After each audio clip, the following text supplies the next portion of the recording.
Hello everyone, welcome again to live session of monologue classes. I'm Dinesh Kumar and I will take today's The Hindu News Analysis. Today is 20th November 2023. Australia overpower India wins their 6th World Cup.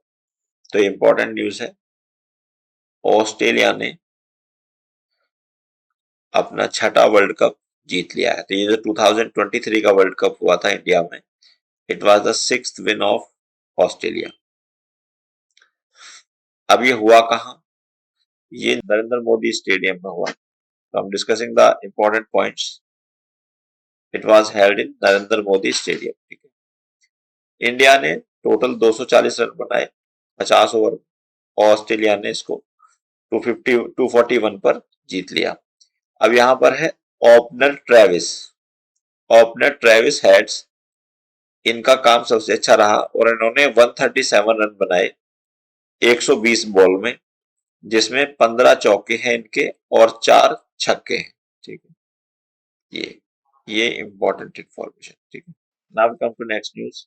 Tentative Gaza deal reach to free hostages and pause fighting. तो जैसा कि आप जानते हैं कि Israel और Hamas के बीच में काफी दिन से युद्ध चल रहा है.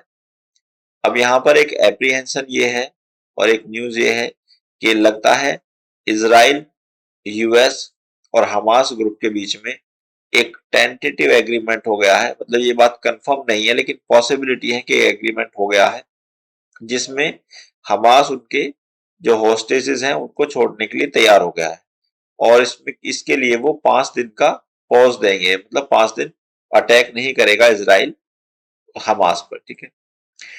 ऐसा कुछ प्लान है कि 50-50 होस्टेजेस वो डेली छोड़ेंगे. ठीक है. और इस तरह से 4-5 दिन में वो सारे जो होस्टेजेस हैं, अराउंड 240 होस्टेजेस उन्होंने किए थे, तो अराउंड 5 दिन में उन सबको वो छोड़ देंगे. उसके बाद जो ये वार है ये स्टॉप हो सकती है. But this is the tentative only. The word tentative has been mentioned here, so it is not a confirmed news. ठीक है. Now we come to next news. Kerala files affidavit against governor. तो ये controversy चल रही है governor की काफी दिन से. तो यहाँ पर जो गवर्नर है केरला के, उन्होंने उसके कुछ इंपॉर्टेंट बिल्स जो है लेजिस्लेटिव असेंबली ऑफ स्टेट उस पर साइन नहीं किए, जिसका कॉन्सिक्वेंसेस ये हुआ कि अब केरला फिर से गवर्नर के अगेंस्ट सुप्रीम कोर्ट में अप्रोच किया है. इसको हम आगे एक न्यूज में डिटेल में डिस्कस भी करेंगे. जैसा हमने आपको बताया कि आर्टिकल 200 जो है वो पावर देता है किसको? आर्टिकल 200 पावर देता है गवर्नर को to sign a particular bill. और जब कोई बिल गवर्नर के द्वारा साइन किया जाता है आर्टिकल 200 में, तभी वो क्या बनता है? तभी वो लॉ बनता है. और आर्टिकल 201 जो है गवर्नर को पावर देता है कि वो किसी भी बिल को रिजर्व कर सकता है for the reconsideration of the president. President के रिकंसिडरेशन के लिए वो उसको रिजेक्ट कर सकता है, रिजर्व कर सकता है. तो इस तरह से केरला गवर्नमेंट का कंसर्न ये है और कंटेंशन ये है कि उसने 7 बिल्स को जो अभी पेंडिंग है गवर्नर ने साइन नहीं किया है. ये न्यूज हम आगे भी डिस्कस करेंगे. Now we come to next news. SP will ensure caste census so that people get their right due respect. So caste census जो है, समाजवादी पार्टी जो है कास्ट सेंसस लाने के लिए बोल रही है. अब हम इसको कास्ट सेंसस के बारे में थोड़ा सा इसका लीगल और कॉन्स्टिट्यूशनल एस्पेक्ट जो है डिस्कस करेंगे. नाउ अब क्या है यहाँ पर कि कास्ट सेंसस होता क्या है. हमारे देश में अगर आप देखेंगे आर्टिकल 14 जो है वो इक्वलिटी बिफोर लॉ की बात करता है. ठीक है. और इक्वलिटी बिफोर लॉ क्या कहता है? इक्वलिटी बिफोर लॉ कहता है कि सारे लोग जो है वो कानून की नजरों में समान होंगे और कोई भी डिफरेंस नहीं होगा. तो यहाँ पर रूल ऑफ लॉ होगा. और एक बात होती है कि हमारे देश के जितने भी रिसोर्सेज हैं वो सभी लोगों के हैं, सभी सिटीजन्स ऑफ इंडिया को बिलोंग करते हैं. तो अब यहाँ पर कास्ट सेंसस जो है इसलिए मैंडेटरी हो जाता है कि किस कास्ट के कितने लोग कंट्री में हैं. तो जिस कास्ट के जितने लोग कंट्री में हैं उन लोगों का देश के रिसोर्सेज पर उतना ही अधिकार भी है. इस बात को ध्यान में रखते हुए समाजवादी पार्टी कास्ट सेंसस कराना चाहती है. तो रिसेंटली जो है बिहार में कास्ट सेंसस हुआ था और इस कास्ट सेंसस की जो डिमांड है वो पूरे भारत में चल रही है. Now we come to next news. Kerala to expand farming of GI tag ओनाकुरा, ओनाकारा सीसम।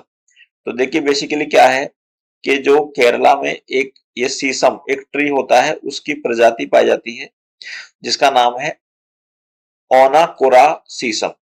तो केरला इसकी जो है फार्मिंग को ज्यादा बढ़ाना चाह रही है और ये जीआई टैग है। अब ये जीआई टैग क्या है? जीआई टैग का मतलब होता है ज्योग्राफिकल इंडिकेशन टैग। ये एक तरह का इंटेलेक्चुअल प्रॉपर्टी राइट होता है।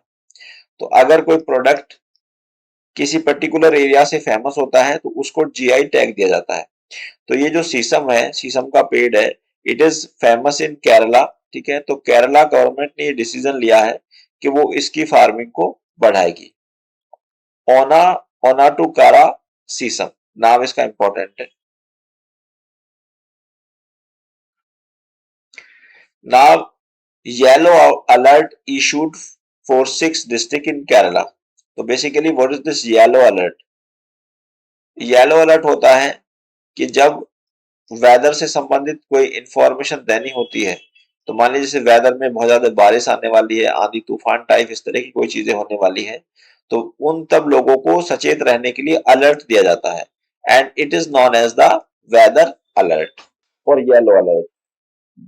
मेकिंग पब्लिक एजुकेशन इंक्लूसिव, ये इसमें ऑथर है अमर पटनायक जी।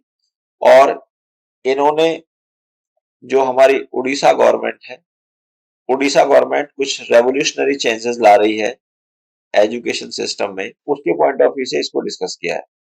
तो अब यहाँ पर क्या है, उड़ीसा गवर्नमेंट ने एक स्कीम लॉन्च की है जिसका नाम है उड़ीसा आदर्श विद्यालय, ओवेवी, और एमओ स्कूल। ठीक है, यहाँ पर उड़ीसा गवर्नमेंट का कंसर्न ये है कि वो अपने जो गवर्नमेंट स्कूल हैं उनको बेटर बनाना चाहती है even then the private school. अब क्योंकि ऐसा मानते हैं कि देखिए, राइट टू एजुकेशन एक ह्यूमन राइट भी है और राइट टू एजुकेशन एक फंडामेंटल राइट भी है।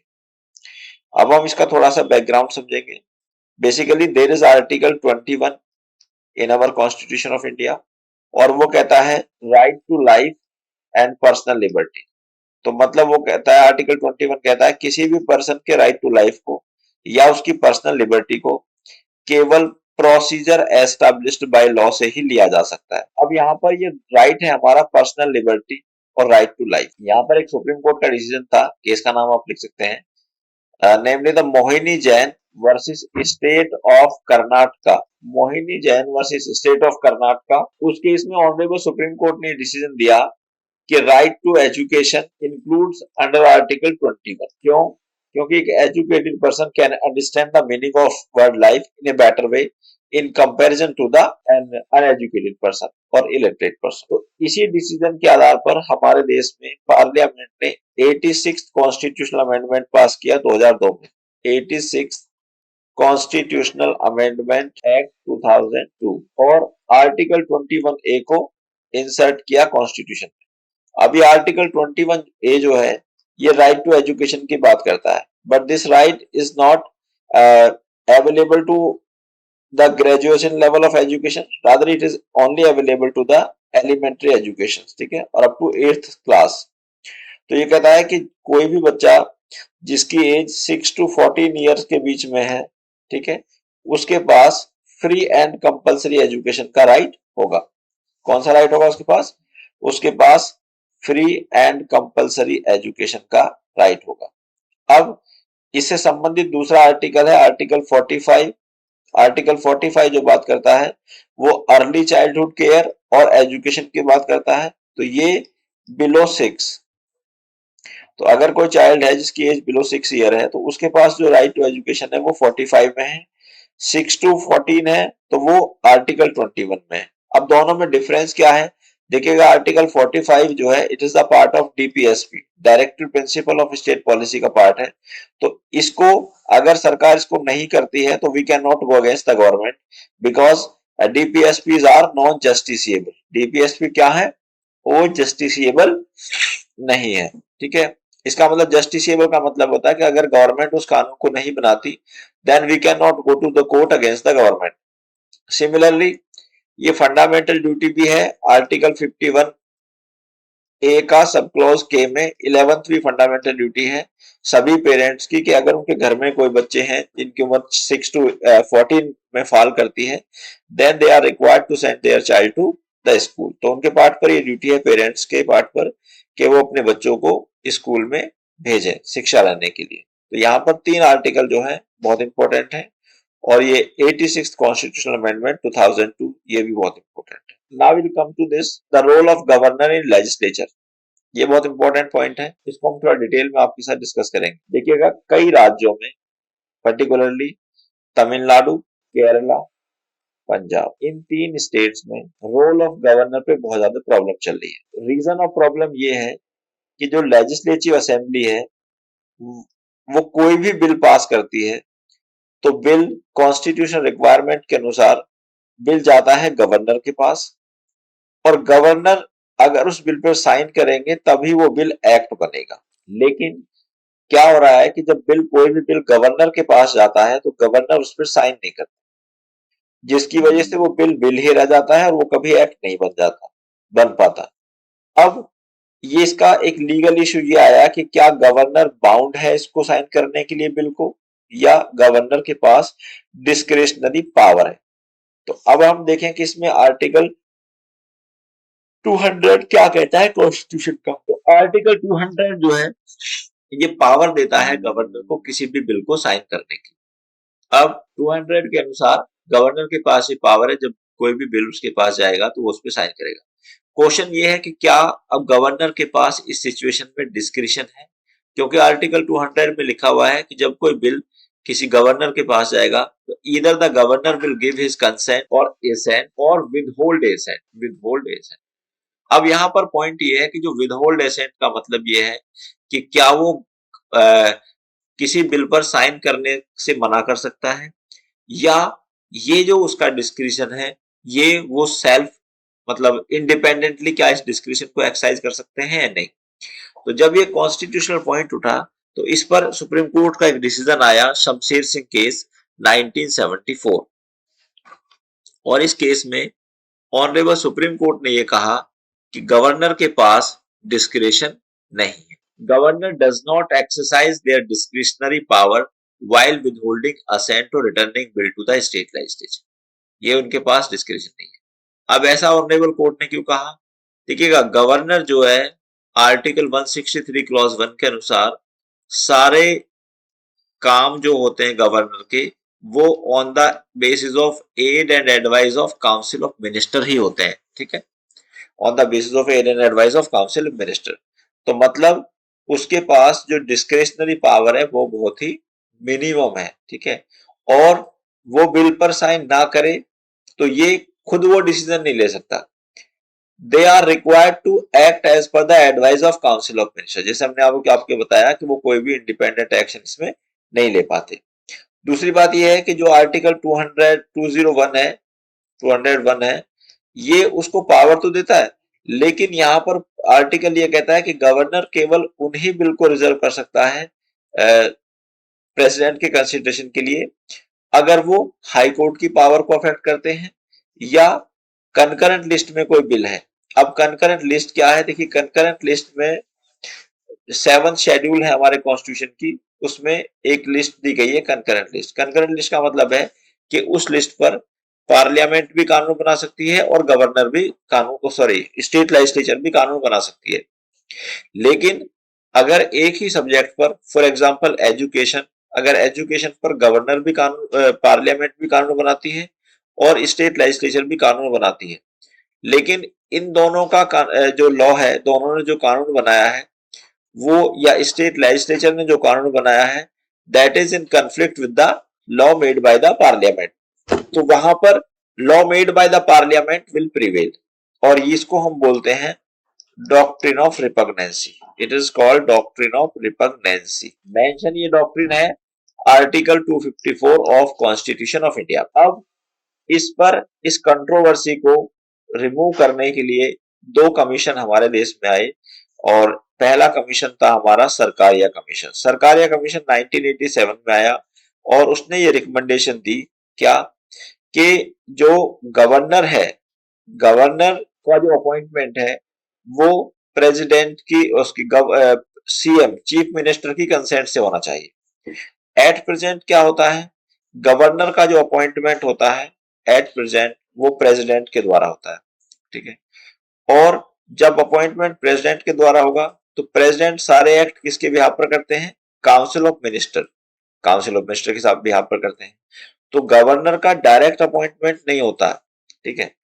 अब दूसरा इसका लीगल एस्पेक्ट ये है कि अब अगर गवर्नर लेजिस्लेटिव असेंबली को कोई बिल नहीं बनाने दे रहे या उस बिल को कानून नहीं बनने दे रहे, तो ये यहां पर क्या है कि governor is violating the provisions of the democracy, क्योंकि गवर्नर एक इलेक्टेड पर्सन नहीं है और जो गवर्नमेंट है यानी कि जो लेजिस्लेटिव असेंबली है वो एक इलेक्टेड बॉडी है।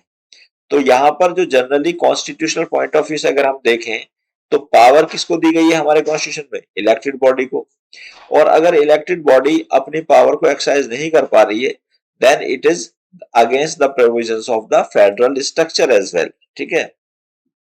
तो ये व्यू ऑनरेबल सुप्रीम कोर्ट ने भी एक्सप्रेस किया है। कई चीफ मिनिस्टर्स ने ये डिमांड की है कि जो गवर्नर की पोजीशन है उसको ही हटा दिया जाए, ठीक है, कि गवर्नर की पोजीशन की कोई जरूरत नहीं है, लेकिन इसको नहीं माना गया है। सेकंड 2010 में आया पुंची कमीशन। अब ये दोनों जो कमीशन है इनके नाम बहुत इंपॉर्टेंट है। एक सरकारिया कमीशन, सरकारिया कमीशन आया सेंट्रल स्टेट रिलेशन को इंप्रूव करने के लिए। सिमिलरली पुंची कमीशन भी सेंट्रल स्टेट रिलेशन को इंप्रूव करने के लिए। तो सेंट्रल स्टेट रिलेशन एक टॉपिक है आपका कॉन्स्टिट्यूशन में, लेकिन जो इन्होंने रिकमेंडेशन दी है इनकी रिकमेंडेशन गवर्नमेंट पर बाइंडिंग इफेक्ट नहीं रखती। गवर्नमेंट फ्री होती है चाहे तो उनके रिकमेंडेशन को वो माने या ना माने। अब यहाँ पर पुंची कमीशन ने क्या रिकमेंडेशन दी है कि गवर्नर के पास जब कोई भी बिल जाता है तो गवर्नर को 6 मंथ में उस बिल पर डिसीजन ले लेना चाहिए। एट प्रेजेंट हमारे कॉन्स्टिट्यूशन में कोई टाइम मेंशन नहीं है, लेकिन ये जो रिकमेंडेशन सरकारिया कमीशन ने दी ये अभी तक भी हमारी गवर्नमेंट ने, हमारी भारत सरकार ने नहीं मानी। जैसे हमने आपको बताया कि जो नीतीश कुमार हैं, नीतीश कुमार जो बिहार के सीएम है एट प्रेजेंट, उन्होंने गवर्नर की पोजीशन को ही रिमूव करने के लिए रिकमेंडेशन दी है कि गवर्नर की पोजीशन को ही रिमूव कर दिया जाए। ऑनरेबल सुप्रीम कोर्ट ने ये कहा है कि जो गवर्नर है और जो चीफ मिनिस्टर है उनकी जो रिलेशनशिप है वो बेटर होनी चाहिए और दोनों को ही सोल सर्चिंग करनी चाहिए। सोल सर्चिंग का मतलब यहाँ पर यह है कि दोनों को ये देखना चाहिए कि किसी भी काम में फ्रिक्शन पैदा करने से कोई काम फायदा नहीं है, ठीक है। और गवर्नर को स्टेट लेजिस्लेचर को स्मूथली काम करने देना चाहिए और उसके जो पास जो बिल आते हैं सिग्नेचर के लिए उनको एक within reasonable time sign करना चाहिए। तो यहाँ पर 4-5 पॉइंट हमने आपको बताया जो इम्पोर्टेंट है। एक आर्टिकल 200 इम्पोर्टेंट है, एक आर्टिकल 163 इम्पोर्टेंट है, एक आर्टिकल 201 इम्पोर्टेंट है और दो कमीशन के नाम बहुत इंपॉर्टेंट है। ये तुम्हारा सरकारिया कमीशन और Punchhi commission, MM Punchhi commission, देखिए इनके नाम आपके एग्जाम में पूछे जाते हैं। Supreme court to hear Tamil Nadu Kerala petition against their governors today. तो ये फिर वही सिमिलर मैटर आ गया जो हमने आपके साथ अभी डिस्कस किया है। यही कंट्रोवर्सी है कि गवर्नर साइन नहीं करते हैं बिल पर, तो इस पर सुप्रीम कोर्ट आज डिसीजन लेंगे। Legal expert divided on self regulation provisions in draft broadcasting bill, तो हम समझते हैं तो भारत सरकार मतलब पार्लियामेंट जो हमारी एक बिल लेकर आ रही है, the proposed provisions in the draft broadcasting service regulation bill 2023, broadcasting services regulation bill 2023, इसको लेकर आ रही है हमारी पार्लियामेंट। अब हम इसको देखें तो ये ब्रॉडकास्टिंग क्यों आ रहा है, तो आर्टिकल 19(1)(a) जो है वो हमें राइट देता है, right to speech and expression. ये हमारा फंडामेंटल राइट, ठीक है, right to speech and expression, मतलब हम बोल सकते हैं और अपने विचारों को अभिव्यक्त कर सकते हैं, ठीक है। लेकिन ये राइट जो है हमारा एब्सोल्यूट नहीं है। इस पर आर्टिकल 19 क्लॉज 2 में कुछ रेस्ट्रिक्शंस इंपोज की गई हैं, ठीक है। और जो रेस्ट्रिक्शंस इंपोज की गई हैं वो रेस्ट्रिक्शंस सरकार लगा सकती है और हमारे इस राइट को कर्टेल किया जा सकता है। सेकंड पॉइंट ये है कि मीडिया को जो है फोर्थ हाउस कहा जाता है डेमोक्रेसी का, या फोर्थ पिलर ऑफ डेमोक्रेसी। अब सरकार जो और जो पार्लियामेंट जो बिल ला रही है इसलिए बिल्कुल आ रही है कि जो मीडिया है मीडिया को किसी को बाहर से बोलने की जरूरत नहीं है। मीडिया को कोर्ट ना बोले, मीडिया को गवर्नमेंट ना बोले कि आप ऐसा क्यों कर रहे हैं, बल्कि मीडिया को सेल्फ रेगुलेशन ही लाना चाहिए। ठीक है, और इसमें इस संबंध में दूसरे रूल्स क्या है? The proposed under the information technology intermediary guidelines and digital media ethics code rule 2021। ठीक है, तो ये दोनों रूल्स जो हैं, ये दोनों कानून जो आ रहे हैं, इनका मेन पर्पज ये है कि वो उस पर सेल्फ रेगुलेशन करें। लेकिन यहाँ पर जो कुछ लीगल एक्सपर्ट्स हैं वो ओपिनियन में डिवाइड हैं। कुछ चाहते हैं कि ये इस तरह के बिल आए, और कुछ चाहते हैं it will amount to the restrictions upon the right to freedom of speech and expression. Now we come to this news. Animation film on a home warrior chosen for IFFI 2023। अब यहाँ पर एक film है जिसका नाम है Lachit the warrior. ठीक है, ये फिल्म का नाम है, और ये international film festival of India IIFI 2023 के लिए सेलेक्ट की है। इसमें जो एक्टर थे लचित द वॉरियर, ठीक है, इन्होंने आसाम में मुगल्स के कैप्चरिंग को रोका था। तो जब मुगल अटैक हुए थे, मुगल इन्वेडर्स हुए थे और वो इसको कैप्चर करना चाहते थे आसाम को, तो इन्होंने उनका मुकाबला किया था और उनको अपने मिशन में सक्सेसफुल नहीं होने दिया था। इसीलिए उन पर ये एक मूवी बनी है। फिर वही ऑस्ट्रेलिया की न्यूज आ गई। एक न्यूज ये इंपॉर्टेंट है कि जो मिस्टर विराट कोहली है, उन्होंने 765 रन स्कोर करे हैं और इनको player of the tournament award दिया गया है। ऑल्दो इंडिया जो है और भारत हमारा देश वर्ल्ड कप हार गया, लेकिन मिस्टर कोहली को player of the tournament award दिया गया for his remarkable contribution. So dear students, that's all for today. I will come again with next such news analysis. Till then, thank you very much. Goodbye.